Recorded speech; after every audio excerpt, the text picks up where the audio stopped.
Hello, everybody. It's Dave Neal, stand-up comic and host of the Rush Hour podcast. We have a breaking news update in the Blake Lively versus Justin Baldoni lawsuits, now including another person, Jed Wallace, a PR person, saying he's losing millions in clients because of Blake Lively's defamation. Proving defamation is extremely hard, and Blake Lively's side has already responded to this new lawsuit. Here it is. TMZ's reporting this breaking news story. Just came out. Another day, another lawsuit. PR company accuses her of defamation. I'm going to read this article and then I'm going to share with you guys the instances that Jed Wallace was mentioned in Blake Lively's complaint, which again is the evidence they'll say is her defaming him. Blake Lively's legal headaches are getting worse. The actress is now being sued by a crisis PR firm for defamation in her ongoing lawsuit battle with Justin Baldoni, TMZ has learned. Blake was slapped with a new lawsuit by Jed Wallace and his company Street Relations, Inc. after she named both parties along with Baldoni in her December 2024 California civil rights complaint for bad behavior related to the filming of It Ends With Us.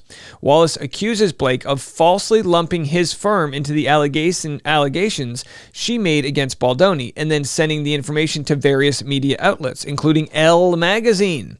Despite the fact that Blake did not name Wallace or Street Relations in the lawsuit she filed just days later, and he says the damage was done and the media continued to report he had engaged in illegal activity. Wallace says Blake then doubled down on her conduct by asking a judge to authorize the taking of his deposition, but falsely accused him of being a subcontractor to a company called TAG to assist them in their unlawful retaliatory social combat campaign against Blake. All right, well, she does accuse him of being a subcontractor, so is that association enough defamation? I think with defamation, you have to prove someone's malintent. Was she operating off of bad faith? And I've got a different angle we're going to get into. We'll hold off on that. As a result of Blake's defamatory statements, Wallace says he has suffered millions of dollars in reputational harm with a projected loss to his company that exceeds another million.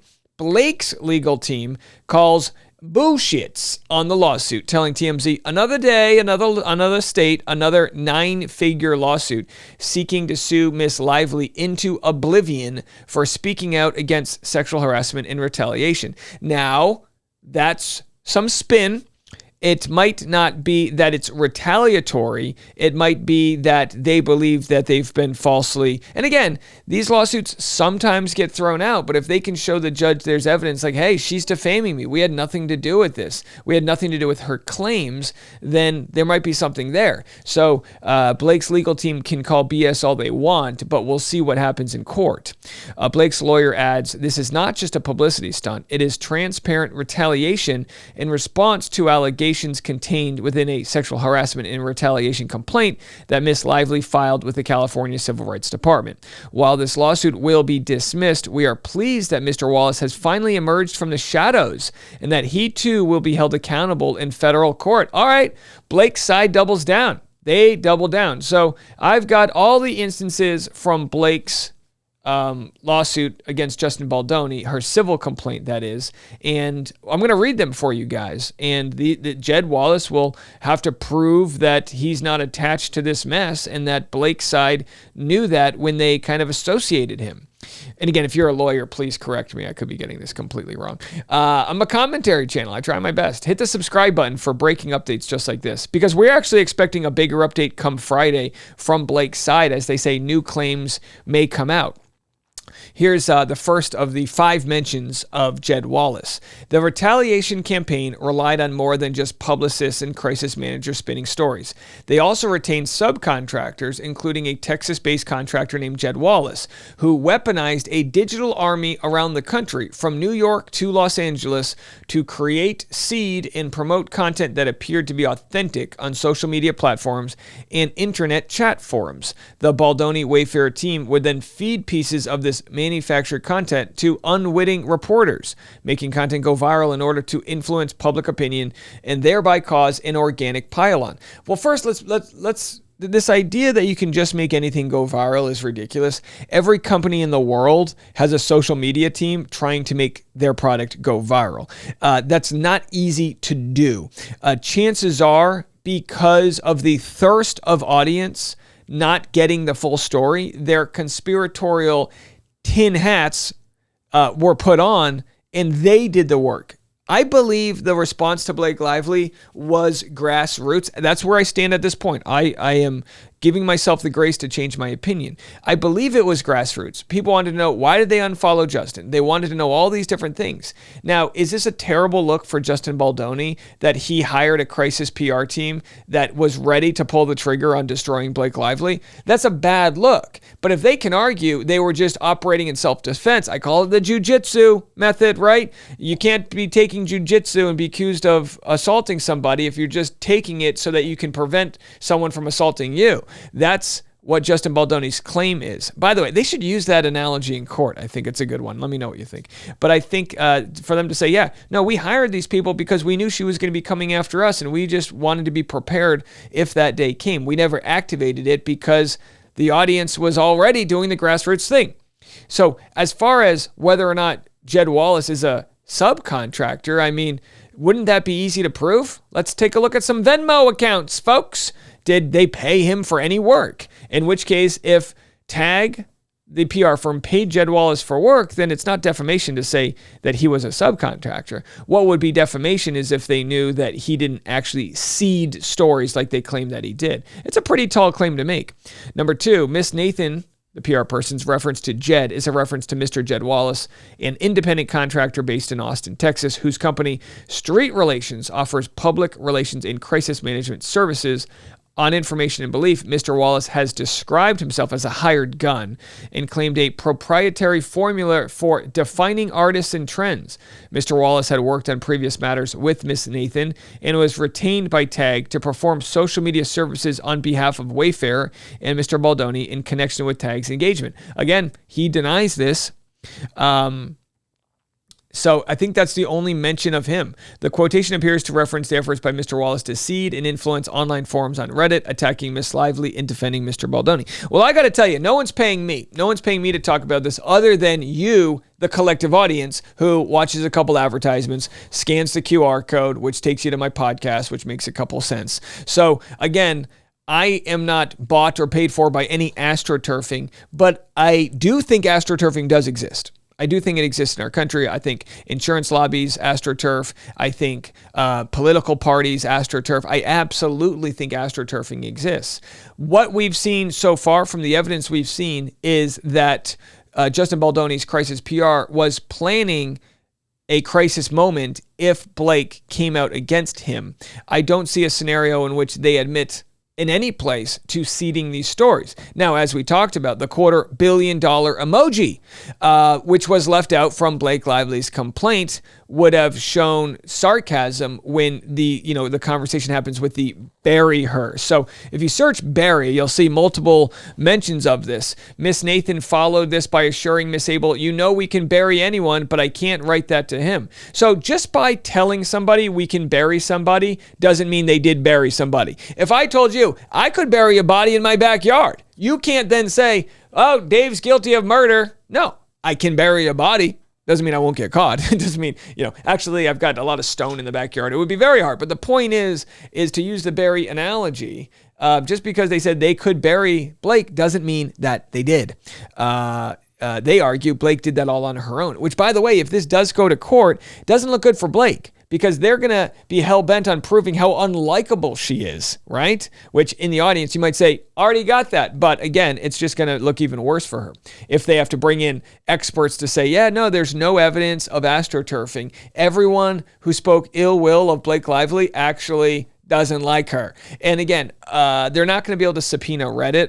We've tried this with the other case. Reddit's going to not play ball with all these anonymous comments. But if they look at every anonymous comment that they find and see that they can be traced back to somebody's account, or, then it's going to be hard to prove that there's astroturfing. If they look at 1,000 negative comments online, and 950 of them are from accounts that were created today. Maybe they have a VPN that leads back to Austin, Texas, or something like that. Then you go, whoa, there's more to this story. But I don't know if they're going to be able to prove that. It's a hell of a lot of work they're going to have to do to figure that out. So here again, they talk about the efforts to bury Miss Lively. It was mentioned 5 times. Baldoni spent the last several months in significant resources on his goal of wanting to bury and destroy Miss Lively for raising concerns about his and his CEO's harassing behavior and other disturbing content. Yeah, absolutely. When you just read Blake Lively's complaint here, it is a wicked accusation. This was precisely the effect of the Baldoni Wayfarer team they hoped to achieve. They manipulated the social conversation to discredit and bury Miss Lively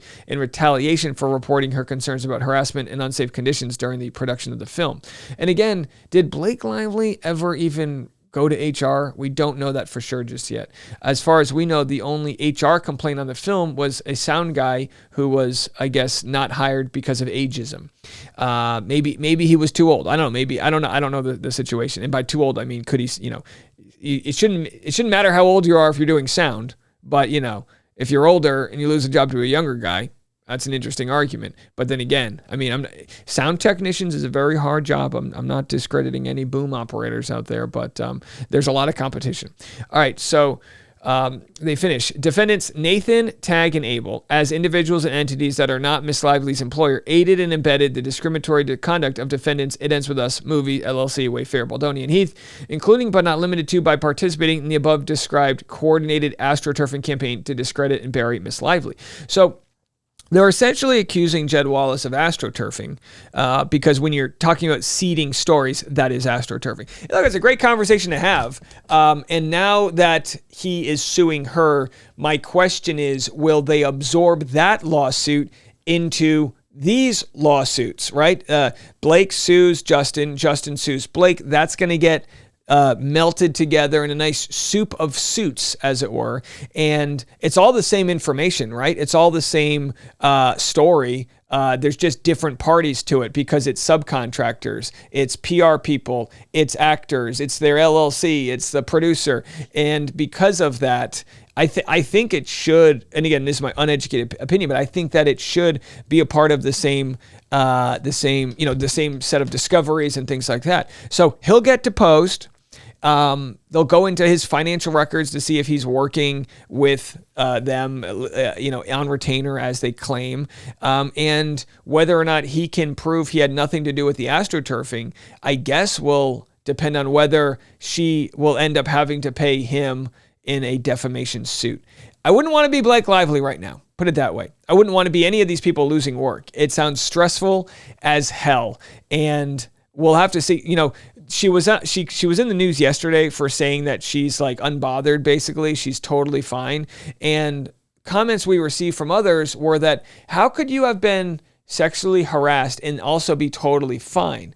And again, everybody responds differently to life's issues. So I'm I don't want to say staying neutral in this because I do have my opinions that right now Justin Baldoni has a hell of a lot more evidence proving his point than she does. That's where I believe in my opinion right now. But could it change? Could there be more that comes out from Blake Lively's side? They say that'll come out on Friday. At least that's what they've hinted to. We'll have to see. If you enjoyed this video, this breaking news story, I literally just released a video covering what the lawyers said from the Johnny Depp Amber Heard case. They have both commented on the Blake Lively Justin Baldoni case. The cases are completely different, although they do involve A-list celebrities fighting over what the heck actually happened. So while the stories and the cases are different, it's still interesting to hear what they have to say. You can go click on the link right here, which will take you to that story if you didn't check it out. And we'll be back with more. Ton of new updates coming, so stick around for those. I'm Dave Neal. And this, again, if you want extra content, is the Rush Hour Podcast. Scan that QR code. We'll be back this afternoon with The Rush.